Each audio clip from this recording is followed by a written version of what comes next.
চিলে কান নিয়ে গিয়েছে, শুনেছে চিলের পিছনে দৌড়াচ্ছে, একবারও কানে হাত দিয়ে দেখে না আমার কানটা রয়েছে কিনা। এমপিও শিক্ষকদেরকে ম্যানেজমেন্ট কমিটিতে দিয়ে দেওয়া হয়েছে। Who said it? একটি মিটিং এর রেজুলেশনের আলোচনার জায়গাটুকু কেটে কোন গুপ্ত এক লোক মন্ত্রণালয় থেকে আলোচনায় যতটুকু হয়েছে অতটুকু কেটে দিয়েছে, কিন্তু তার নিচে যে রয়েছে মাননীয় মন্ত্রী সেটাকে দেখবেন, পরীক্ষা নিরীক্ষা করবেন, তারপরে সেইটার প্রজ্ঞাপন জারি হবে। সেই জায়গাটি ওই চিঠির মধ্যে রয়েছে, সেই জায়গাটুকু না দিয়ে পত্রিকায় ছাপিয়ে দিল, আর সেটাকে নিয়ে বিশ্ববিদ্যালয়ের অঙ্গনের ছাত্ররা তারা মিছিল শুরু করলো। মানে আই ডোন্ট আন্ডারস্ট্যান্ড। গতকাল রাত্রে আবার শুনলাম যে মিছিল হচ্ছে। কোথায়? জাহাঙ্গীরনগর বিশ্ববিদ্যালয়ে ভিসি রয়েছেন, ঢাকা বিশ্ববিদ্যালয়ে মিছিল হচ্ছে, জগন্নাথ কলেজের ইউনিভার্সিটি ভিসি রয়েছেন, সেখানে মিছিল হচ্ছে। কিসের মিছিল?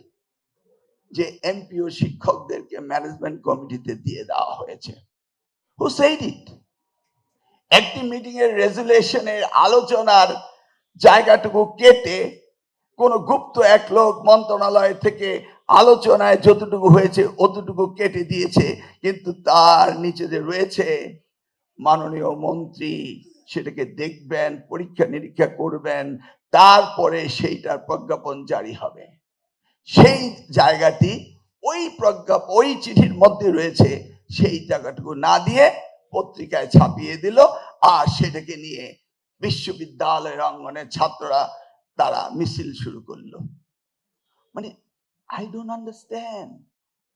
একটি বিষয়ে সিদ্ধান্ত নিতে হলে এটা আলোচনা হবে আলোচনার টেবিলে, সেখান থেকে রেজুলেশন হয়ে আমার কাছে আসবে। সেই রেজুলেশনের সিদ্ধান্ত কি মন্ত্রীর সিদ্ধান্ত? এটা কি রাষ্ট্রীয় সিদ্ধান্ত? এটা কি প্রধানমন্ত্রীর সিদ্ধান্ত? এটা কি দলীয় সিদ্ধান্ত? একবারও ভাবে না। চিলে কান নিয়ে গিয়েছে, শুনেছে চিলের পিছনে দৌড়াচ্ছে, একবারও কানে হাত দিয়ে দেখে না আমার কানটা রয়েছে কিনা। স্ট্রেঞ্জ পরিবর্তন। আমি তো 2001 থেকে 2006 মন্ত্রী ছিলাম, প্রতিমন্ত্রীর দায়িত্বে ছিলাম।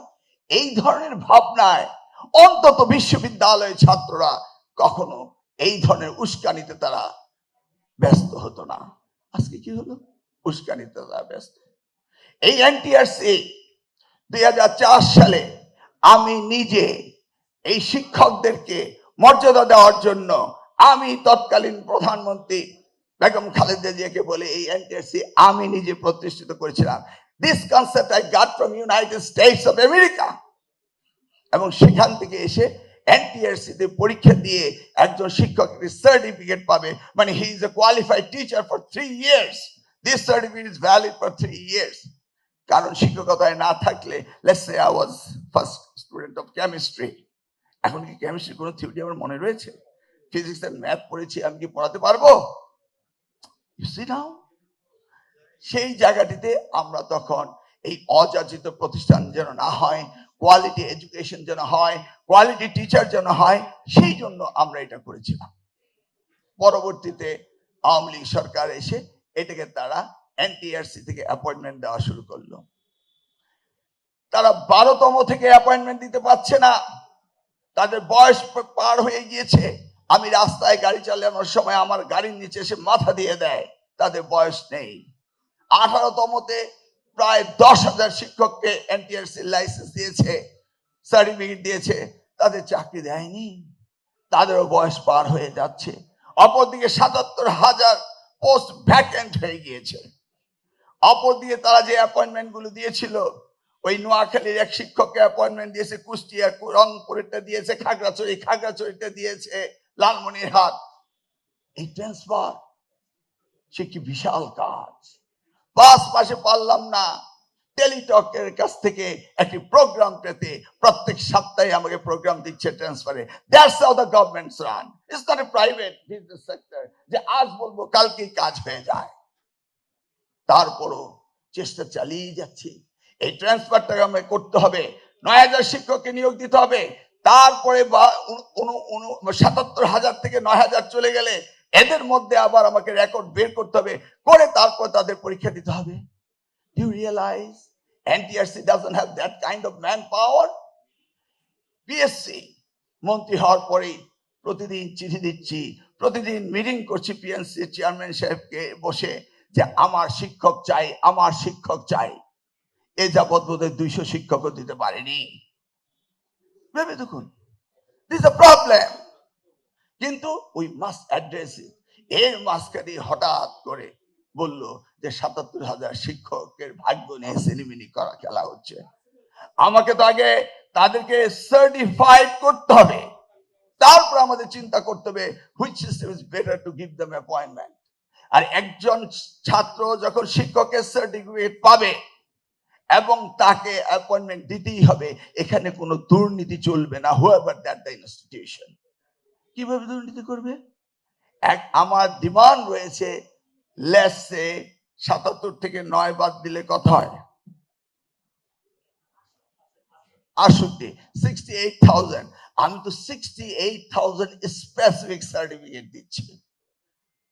I'm not giving 68,500 certificate.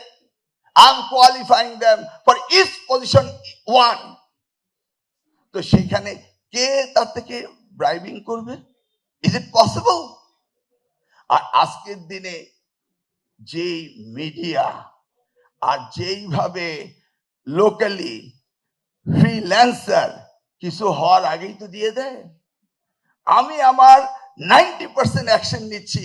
এই যে ফ্রিল্যান্সার যারা আছে লোকালি ভিডিও করে, মাঝে মাঝে অতিরঞ্জিত করে, যেমন মনে করেন প্রাইমারি স্কুলের খাবার, এই খাবারে 4টি অ্যাকশন আমি নিয়েছি এই লোকাল সাংবাদিকদের ভিডিও ক্লিপ দেখে। আবার একটি ভিডিও ক্লিপ দেখলাম, একটি ঝুড়িতে 20টি ডিম পচা।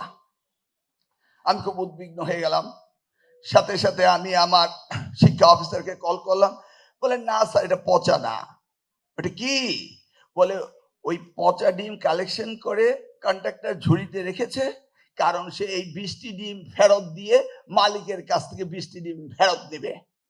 পচা তো পড়তেই পারে, আমরা মার্কেটিং করলে পচা হয় না, ফেরত দেই না, সেটা সে কালেকশন করেছে, করে ঝুড়িতে রেখেছে। তা আমি আমার শিক্ষা অফিসারের কথা বিশ্বাস করলাম না। ইউনো সাহেবকে কল করলাম, বলে স্যার ঘটনা তো এটা। তাও বিশ্বাস করলাম না, কারণ রিলেভেন্ট কাউকে বিশ্বাস করি না। করলাম আবার ওসি সাহেবকে কল, ও যে বলে স্যার অতিরঞ্জিত করা শুরু করেছে, এটা তো তারা কালেকশন করে নিয়ে যাচ্ছে ফেরত নেওয়ার জন্য। Why would I go?